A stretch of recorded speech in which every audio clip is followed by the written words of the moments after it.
Welcome to the Benzino Podcast, where we're calling a spade a spade. Great to be here with you guys today. It is game day. Indiana Fever on the road against the Los Angeles Sparks. Look forward to seeing you all in the venue. Yes, we are open.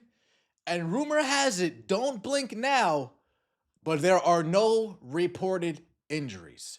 Rumor has it, don't blink now, but there are no reported injuries. Allegedly, we're heading into this game with a full roster.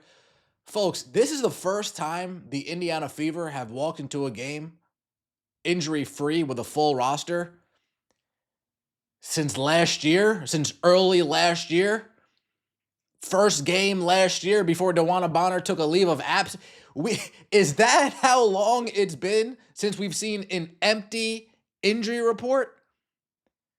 And the Indiana Fever, Los Angeles Sparks, folks, it's not just the Indiana Fever feeling the Stephanie White effect. It's not just the Indiana Fever dealing with the repercussions of lack of ticket sales. You think all these other venues don't salivate at Caitlin Clark coming to town? You think Los Angeles isn't, Caitlin Clark's coming, we can open up the top row. State Farm Arena, Atlanta, Caitlin Clark's coming, we can open the top row. Las Vegas Aces, not only can we move to the T-Mobile Center, we can open the top row. Well, if teams start not opening up the top row when Caitlin Clark's coming to town, those owners can't be too happy. Let's get right into it, shall we? Like the video, hype the video. Let me know your thoughts in the comment section below and subscribe to the channel. That would mean so much to me. Let's start with the injury report. Status report for tomorrow's game against the Sparks. No injuries. This should read a little bit differently if it was me. Status report for tomorrow's game against the Sparks. : minutes restriction, : everybody. Minutes restriction, : everybody. Is Caitlin Clark going to be on minute restriction with this ghost back issue? That's not a ghost back issue, but it's just realignment. Is Monique Billings going to come back and be fully thrown into the lineup, or are we going to put her on minutes restriction? Is Aaliyah Boston still going to sit the fourth quarter, or is she still on minutes restriction? Is Lexi Hull, or is she still on minutes restriction? What's going on here? Are we healthy, or is this whole team going to be on minutes restriction because they're not ready for a 44-game season? I seriously would like to know. You look at the projected starting lineups for this team, you got Caitlin Clark, you got Kelsey Mitchell, bottom right, you got Sophie Cunningham, you got Monique Billings, and you got Aaliyah Boston. I think that's going to be our starting lineup for this season. Unless we go multiple games with Sophie Cunningham not producing offensively, and we go multiple games with Sophie Cunningham getting bullied by whoever on the defensive end, kind of like Paige Beckers did to her, then we might see a change. If Ray Burrell takes it to Sophie Cunningham today, and I'm a Ray Burrell fan, if Ray Burrell takes it to Sophie Cunningham today, Sophie Cunningham isn't producing on the offensive end. 2-3 games, two for 5 from 3, 3 for 5 from 3, a layup here, a layup there, getting out in transition, getting out in the fast break. That's what we need from Sophie. We need defense, and we need you getting out in transition, being a recipient of some of these Caitlin Clark passes, and we need you hitting knockdown, spot-up threes. That's what we need to get from you, Sophie, please. Caitlin Clark, Aaliyah Boston, Monique Billings, Kelsey Mitchell. So Los Angeles Sparks lineup, I wouldn't sleep on it. I wouldn't sleep on this Los Angeles Sparks lineup. You got Kelsey Plum, you got Ariel Atkins, you got Ray Burrell, you got Nneka Ogwumike, you got De'Arica Hamby. There is, matchup-wise, this will be interesting. Matchup-wise, this will be very intriguing to see how this Indiana Fever team matches up to another team, as far as the front court goes, that's fairly long and tall. So I am interested to see that. Fans, not everybody's so sold on the Fever injury report. It's been 2 years since I've seen them say no injuries. Me still living through the PTSD of last season. I feel like I should frame this. Are you sure you're sure? It's been a while. So no minute restrictions on AB, Lexi Hull, CC, and Monique Billings. Will the game be worth tuning in? Okay, then no need to post. It's actually wild how it's news when there's nobody on the minutes on the injury report, and it's just, yeah, we knew when people are actually injured.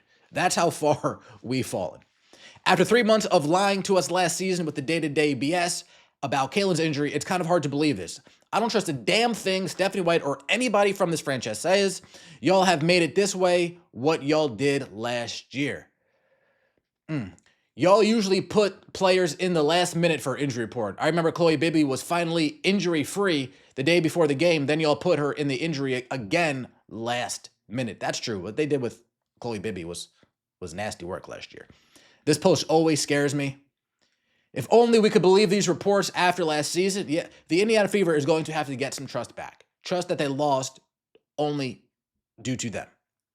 Trust that they've lost from the fan base because of their own actions. They can blame nobody else. That's a first. They can blame nobody else but themselves. It's going to be interesting how this continues to develop moving forward into the season. Let's get right into these ticket sales, shall we? We have the Indiana Fever coming to the Los Angeles Sparks. Now, this 300 section, it doesn't look like they're selling tickets for the upper deck. Caitlin Clark's first game against the Los Angeles Sparks, her rookie year, they said a new Crypto.com arena, I believe packing 19,000 individuals in that building. 19,000 individuals in that building. And fast forward 2 years later, here we are. We are not selling the top row, the top sections anymore. Section 300s, not for sale. They would know via forecasts if this is worth them making open for the public. And the forecast that they did internally, no, not worth it. I'm not seeing where this will be the right idea for us to do. Let's just tarp it off and try to get everybody scaled down so we can make it look and sound as compact and full as it can be. Whether the whole 300 sections are taped off or not. Now, this is all regular tickets, all standard, resale, wheelchair accessible, etc., etc. When you click off and you go to standard only, you'll notice that there's still a shit ton of seats available. 180, 130 bucks. I mean, these are cheap prices, folks. $100 to sit in section 101. $188 to sit in section 110. Behind the basket at $55, $56, $76 behind the basket. I'm telling you, it's not just the Indiana Fever feeling the Stephanie White effect. It's going to be other owners across the league as well when they're asking themselves, why aren't we packing this out like we did a few years ago? Why are our merchandise sales down? Why are our concessions down? Why aren't we receiving this from that? Why aren't we receiving that from this? I saw Rudy's video the other day. Shout out to Rudy coming out of the podcast. Go subscribe. He went more in depth. Washington Mystics game, tons of seats. The State Farm Arena in Atlanta. State Farm Arena in Atlanta, it looks like no seats have been sold. There's more seats available for purchase than seats that have already been purchased. Let me know your thoughts in the comment section below. Like the video, hype the video, and subscribe to the channel. That would mean so much to me. See you next time, and as always, take it easy.